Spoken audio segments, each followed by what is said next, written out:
I never thought I would be chasing child predators.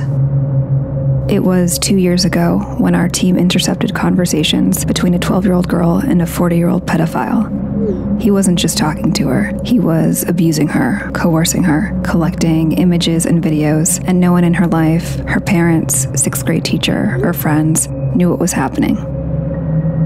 I have a sixth grader of my own. I have 3 kids, actually, but you don't have to be a parent to be devastated by this.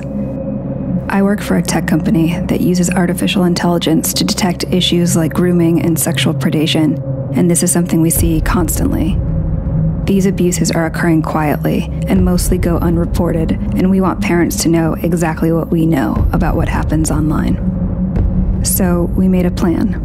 A man has been arrested for allegedly raping a 15-year-old that he met over Snapchat. Instagram has become the #1 social media site. TikTok is at the top of the free download. We've also seen firsthand the predatory symbiotic relationship that exists between Instagram and Snapchat. We would create a fictitious 15-year-old girl, complete with a believable social media identity, put her online, and document how long it would take for a predator to approach her. But creating a person out of thin air is complicated. We needed photos, but we knew we couldn't use an actual teenager. It would have to be someone on our team. I'm 37, but our graphic designers assured me that with the wonders of photo manipulation, they could magically make me look over 2 decades younger. We bought clothes and accessories, studied body language and facial expressions.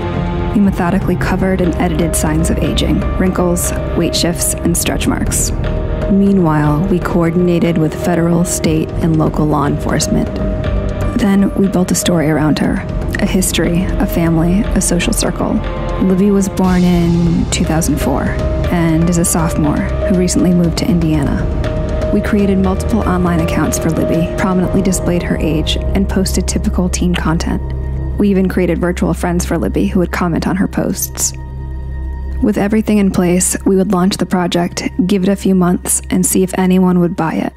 So we hit the button, and Libby went live.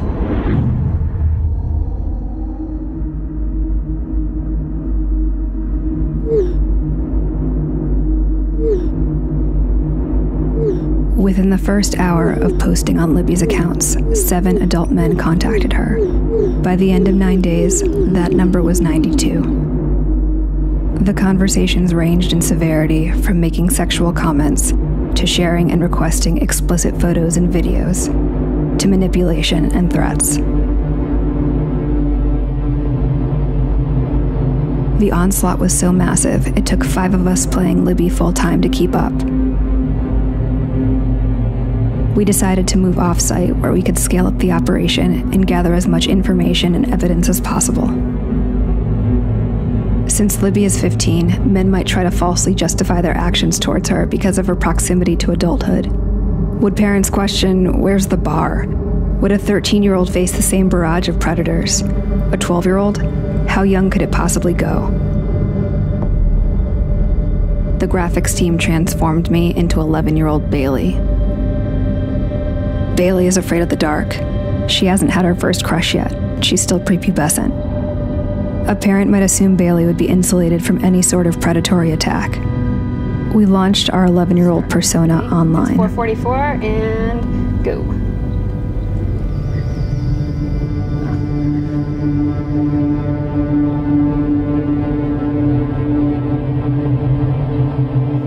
One like from a guy whose profile photo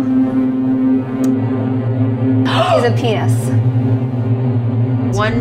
So let's say 1 minute and 7 seconds. We have a message request. Although sorry, 2 more requests just came in. How much time? A minute and 40 seconds? Yeah. How old are you? You go to the profile, you know that is a child. It also says in the profile that the child is in 6th grade. Another one. It's just lighting up, like the inbox is just boom, boom, boom, boom.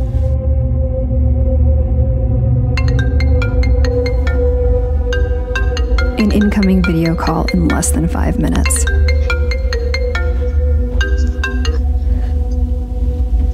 I can't see you. Don't be shy. They all say don't be shy. Few parents know just how dangerous these platforms are for so many kids, so we brought some on site so they could see for themselves. 11-year-old Bailey's persona was approached with an even more disturbing level of manipulation and requests.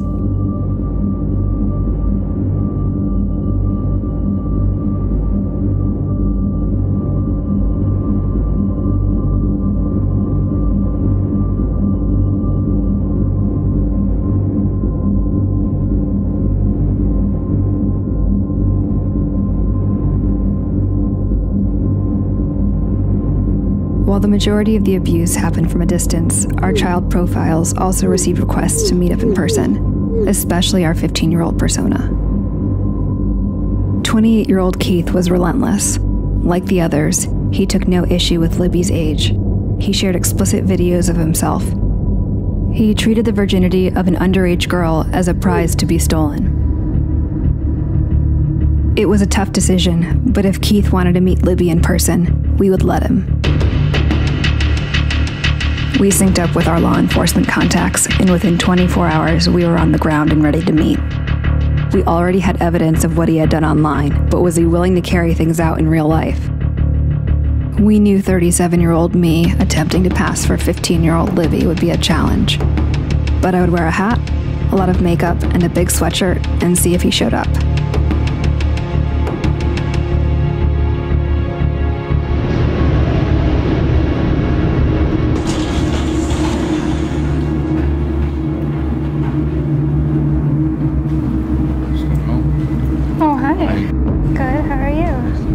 Nice to meet you too. Hey. How you doing? Good. Okay. Is it what you expected? Well, yeah. So you going upstairs? Wait, so do you want to go for a walk first? Okay. What's wrong? Why you're not trying to rush upstairs? What was that? Why you're not trying to rush upstairs? I don't know. I'm a little nervous. Now let's go upstairs then. Don't be nervous. I've never done anything like this before, so I'm a little nervous. It's the first for everything. Yeah. Don't be. I'm not gonna rush you. We can just go upstairs and talk. Okay. Have you ever? You wouldn't be shy. Are you okay with me being 15? I've never done it. Oh. But it's okay. I like to be gentle, make you comfortable. I don't want to just get hurt feeling. You know what I'm saying? Are you hungry? I'm trying to dodge it. Let's go upstairs.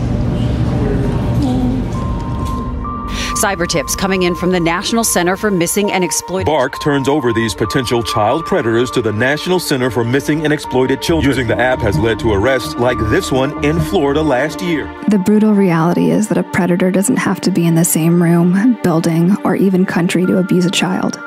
Libby and Bailey may not be real, but they represent countless children who are being sexually and psychologically abused, both online and in real life. I think about how I would have felt as a young, impressionable child. I would have kept the abuses to myself for fear of being shamed and blamed. I would have suffered with it, secretly and quietly. Hi, Mama. Hi, did you have a good day? Yeah. Can I use my phone? Yeah. I was wondering, so in 2 more days you're gonna come back? That's right. Okay. I love you. I love you too. Our work has led to numerous arrests, but it's a drop in the bucket. Our work, nor the work of law enforcement or legislation, will ever be able to protect children as well as engaged parents and guardians can. When asked, my advice for parents is to talk to your kids early and often, know what apps they're using and with whom they're communicating. When facing crisis, kids need a soft place to land. Make sure they know they can come to you for help.